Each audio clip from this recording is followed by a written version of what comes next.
It is 6:02 in the heart of the Texas Hill Country, and you're listening to Eat, Play, Live with me, Andi P, the show that's chasing dreams and crushing goals. My goal here is to help you live a healthier, happier, more balanced life in 2022 and beyond that, forever. Our focus for this year is learning to love ourselves unconditionally. So that makes me wonder, do you think some people are born with the ability to love and accept themselves? Is this a nature versus nurture thing? You know, because some people just seem more able to adapt and then they just accept themselves, while other people seem to struggle with it no matter what they do. You know, even it made me think about introverts versus extroverts. Is that something we're born with, or is that something that is learned through our formative years? You know, are some people encouraged to just be out there and live out loud, while others are kind of, you know, be seen and not heard kind of children? I don't know. I don't know the answers to these things. So I'm just kind of putting that out there as a question for you to think about. You know, maybe you wish you were a type A personality, but you're actually an overthinker, processor. Where did that come from? What is it that causes that? So, you know, there's so many different things that make up who we are, and we don't know. You know, we don't always know whether they're learned or inherited, but we do know that if we're going to love and accept ourselves, we've got to take an honest look at all of these different pieces, all the different things that come together to make us who and what we are. Because if you can't take an honest look at that, if you cannot be honest with yourself, then how are you going to love yourself unconditionally? You have to be able to get honest with yourself. And if you don't love yourself unconditionally, then how can you share love with others? That's why it's so important to just break this down. But what it really comes down to is honesty. Honesty is key, whether it's to ourselves or to the world at large. We've got to learn how to get real and get honest and be okay with that. Honesty is more than not lying. It's truth telling, truth speaking, truth living, and truth loving. So are you ready to live in your truth? Are you really ready for this? Because it's not easy. It's really not. You got to break it down. So let's break it down. That's what we do, right? Let's start with truth in what we eat. Okay? If we eat crap, do we become crap? I mean, they say we are what we eat, right? So is that the truth? Yeah, not really. I mean, I know a few people that eat a lot of terrible things, that go to a lot of fast food places. They put a lot of things in their bodies that they should not, but they're still really good quality people. And then I know a handful of people who are very healthy and put very good, pure things in their body, but those people are not something that I can maybe say on the radio, because we're not actually, it's not about what we are, what we eat. That's not exactly it. But can you be honest with yourself, or with others for that matter, about what you're putting in your body? It sounds like a silly question, doesn't it? Why would you lie about what you're eating? Who cares, right? But we do. A lot of people do. And it can start from maybe little kids hiding things in their rooms. You know, I had a nephew that would hide candy in his room all the time, and we'd find it in his pillowcase and random places. So it can start there, where we start to like, we know that we shouldn't be having this and we're not supposed to have this. So we learn these behaviors to hide the things that we're not supposed to do. And even as we get older, sneaky eating can last throughout your entire life. Have you ever maybe gone back for seconds when nobody was looking? Yeah, You don't really want them to know that you want more. Or, oh my gosh, hid in the box. Like, like maybe you got some cookies. I don't know, Girl Scout cookies come to mind for some reason. And you think you're just going to have a few. And the next thing you know, the whole thing is empty. So what do? You get rid of the evidence. Because if nobody knows, it didn't happen. Well, you know what that is? That is you lying to yourself or whoever might find the empty box. You're hiding it. You're using deception and not owning up to what you're doing, what you're thinking, how you're behaving. Why? Why? What is that accomplishing? You're only hurting yourself. So for a long time, I followed Weight Watchers and I became a Weight Watchers leader. And so I'm very familiar with the whole writing down and tracking everything we eat. Fantastic way to not be able to fool yourself or lie to yourself because you got to write it down. But even then, people will leave some things off. We call them BLTs, bites, licks, and tastes. Well, I don't have to write that down because I didn't eat the whole thing. It was just a bite. Really? Was it just a bite? Write it down. Because if you're trying to be accountable, you have to be accountable for every single thing, okay? And we'll even purposely forget because if you're not writing it down, you're like, oh yeah, I'm sticking to my plan. I'm doing what I'm supposed to be doing. I am not eating sugar at all. Okay. That's something that for me, I try not to eat sugar, but, do you know how much sugar is in a margarita? I'm just going to put that out there. You can't just fool yourself and think that you're being completely honest about what you are putting in your body. So, and it's not just margaritas. Okay. A lot of drinks have a lot of sugar in them. So you need to know if you think I'm not eating this, you might be drinking it. So be very aware of every single thing you're putting in your body. And it's not just what we're eating, but also why. You know, we can tell ourselves a lot of stories about why we eat the way we eat and why we make the decisions that we make regarding food. How many times have you said or heard, well, I don't have time to cook. I had to go through the drive-thru because I just didn't have time to cook a big meal. Well, it's cheaper. It's cheaper to grab some fast food than to eat healthy. I don't think so. My son and I, I'm going to tattle on myself a minute, but my son and I had Gigi's for lunch and it was a lovely hamburger and we had just come from the gym, so we earned it, but it was still like $17 for a couple of burgers or whatever else we had. Really, you can't have lunch at home for $17? I mean, and I'm not calling out any particular place. That's just, it is what it is. When you eat out, there's a cost associated, and I guarantee you it is higher than the cost of fixing something at home. So if you're telling yourself that you're doing it because it's cheaper or you're doing it because it's faster, honestly, you can't fix a tuna sandwich. Like, how long does that take? Or a salad or soup? I mean, there are so many things you can grab quickly for lunch that basically what I'm saying is I'm not buying it, and neither should you. You're lying to yourself and you know it. You know this. So I'm just calling you out. Did I warn you that today is kind of a reality show? But we're not going to lie anymore.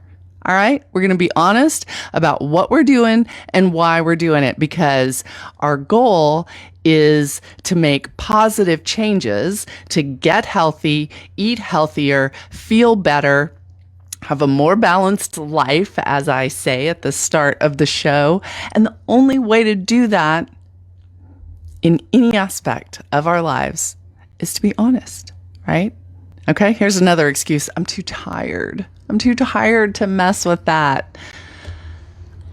So, since when is that a life excuse to not do what you need to do to be healthy or happy? You're just too tired? I'm sorry, I'm too tired to go to work. I'm too tired to go to school. No, You just do it. Plan ahead.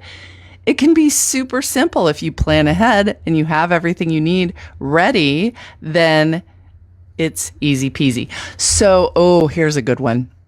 I've tried everything. I might as well just eat whatever because nothing works, because I've already tried everything and nothing worked. Really? Have you really tried everything? Have you really followed everything? No, I don't think so. I'm sorry, but it's just not. Yeah, we've tried a lot of things. Okay. Back before I lost my big, 65-pound weight loss. Okay. That was kind of the big turning point in my life as far as weight loss is concerned. But in the years leading up to that, I guarantee you, I said those words. I've tried everything. I did the cabbage soup diet and who knows whatever kind of random diets, but I was still going through the drive-thru at Taco Bell. It wasn't that I had really tried everything.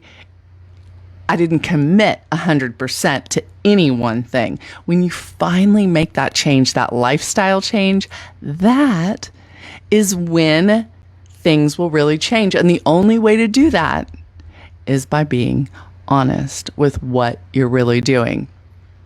So how about moving more? Have you tried that? You've tried everything, right? Have you tried moving your body more? Have you tried getting out there and playing till your heart is beating and pounding and you're tired and you're sweating? Have you tried that over and over and over?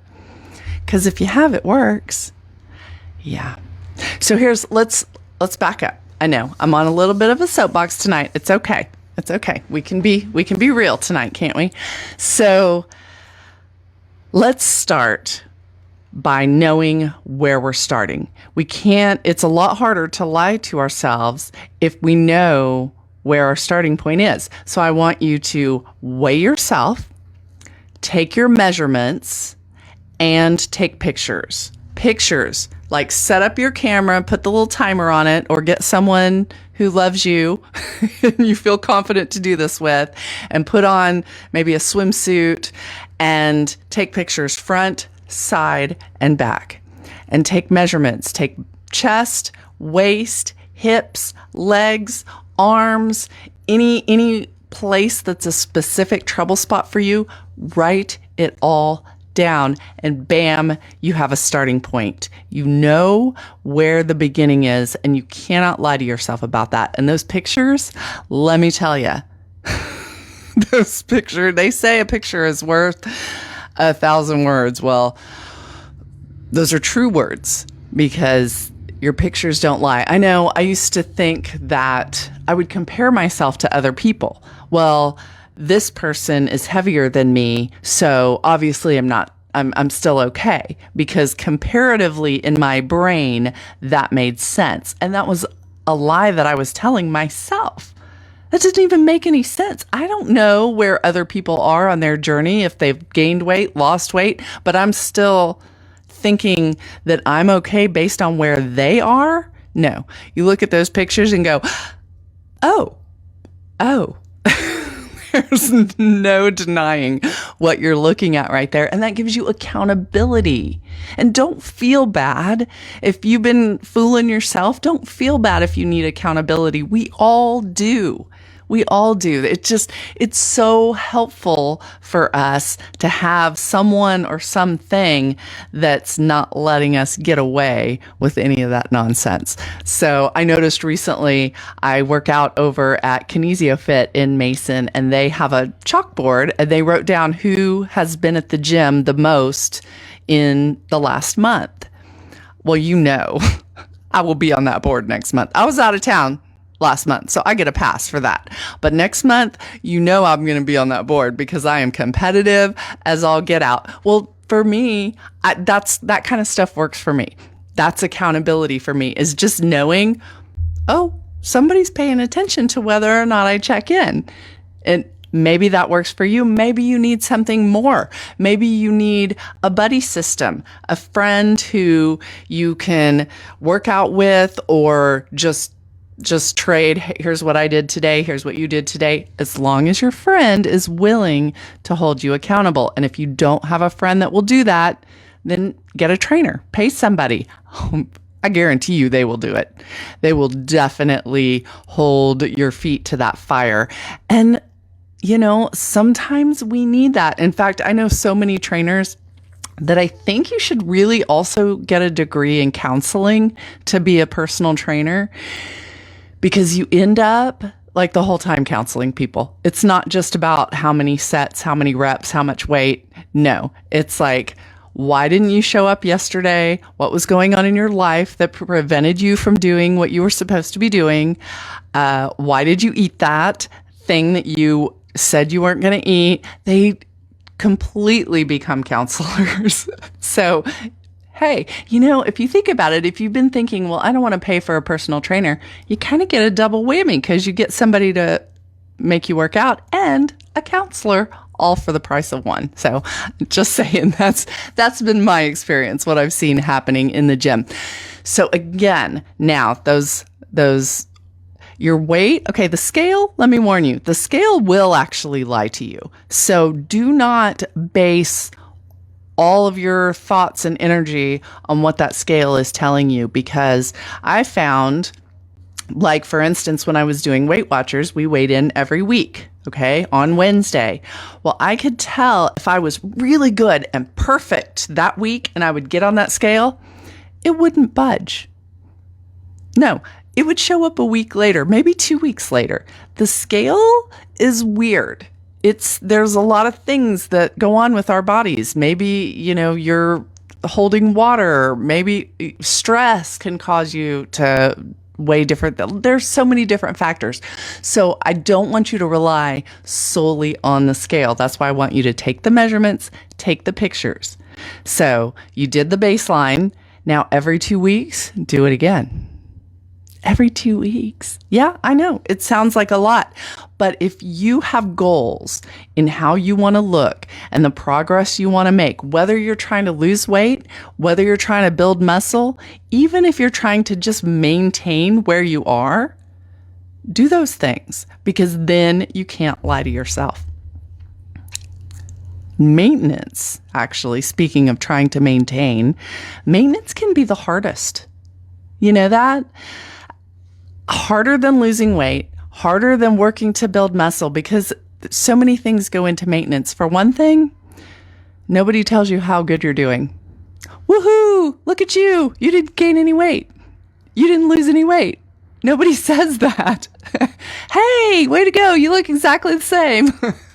Maybe in the 10-year challenge that everybody's putting on Facebook, but for the most part, you get nothing out of maintenance.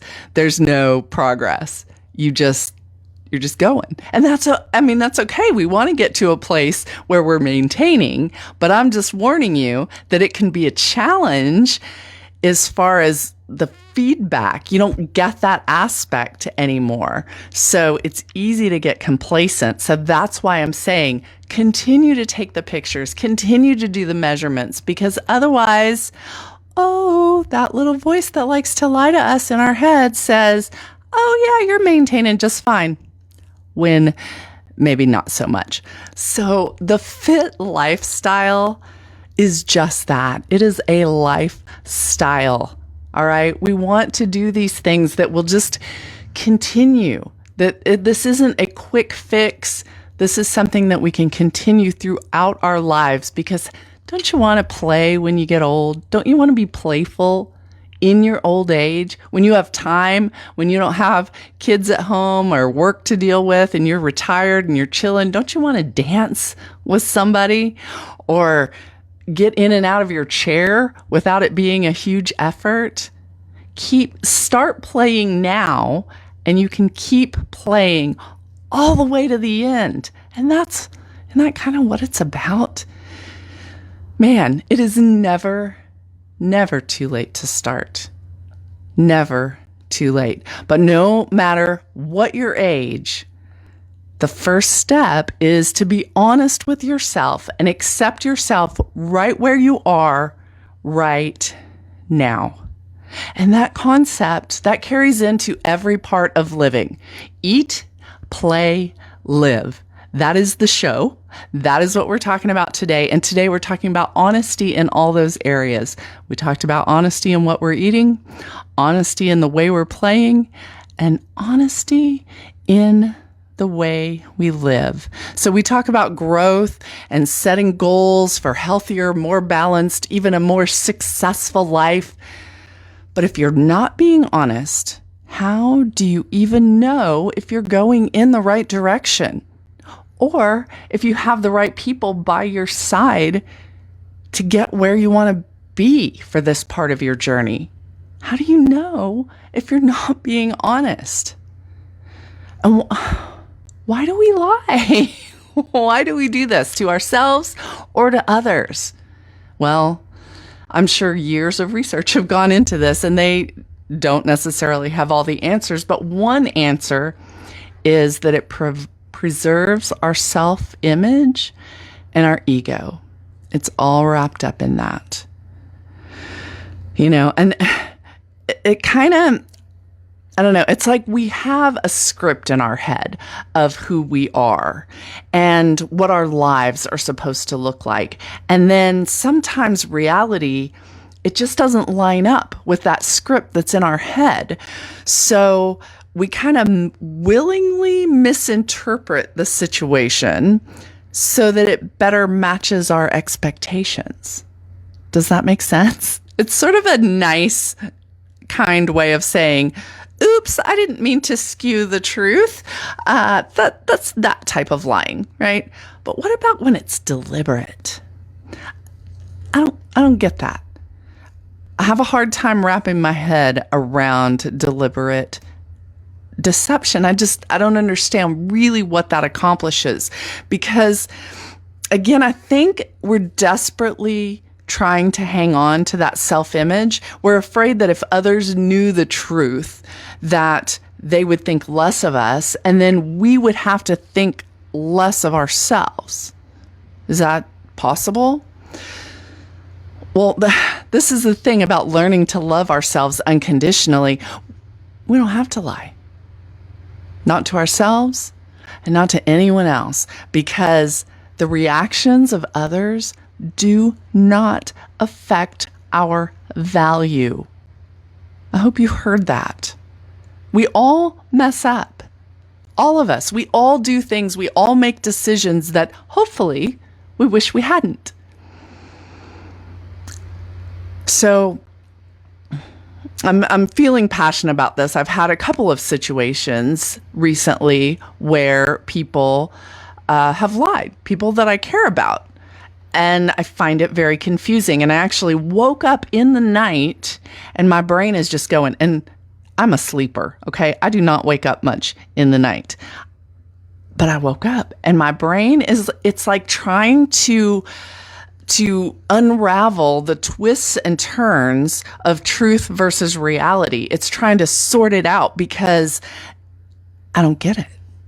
I don't get it. And it's very painful to do that, but it's also a good reminder that when we lie, that's what we're doing to ourselves. We're causing our own minds, our own hearts, our own souls to constantly work on overdrive and unravel the confusion and the mess that we're creating for ourselves.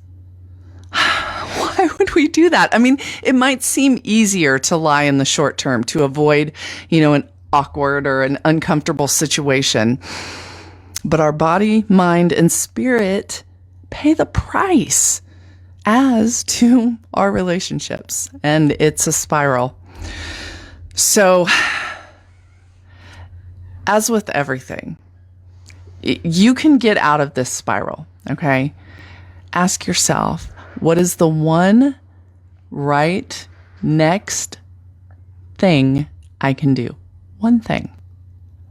And take that step in the right direction. Then take another. It's never as bad as you think. It's really not. Our brains, they get out there. So just have faith and move forward and know that even if it is as bad as you think, you are stronger than you believe. And you're going to be okay. You're going to be able to handle it. So this week, I want you to take an honest assessment of who you are and where you are in every part of your life and what is the next right thing you can do. Tell the truth, speak in truth, live with truth, and love your truth. Can you do that this week?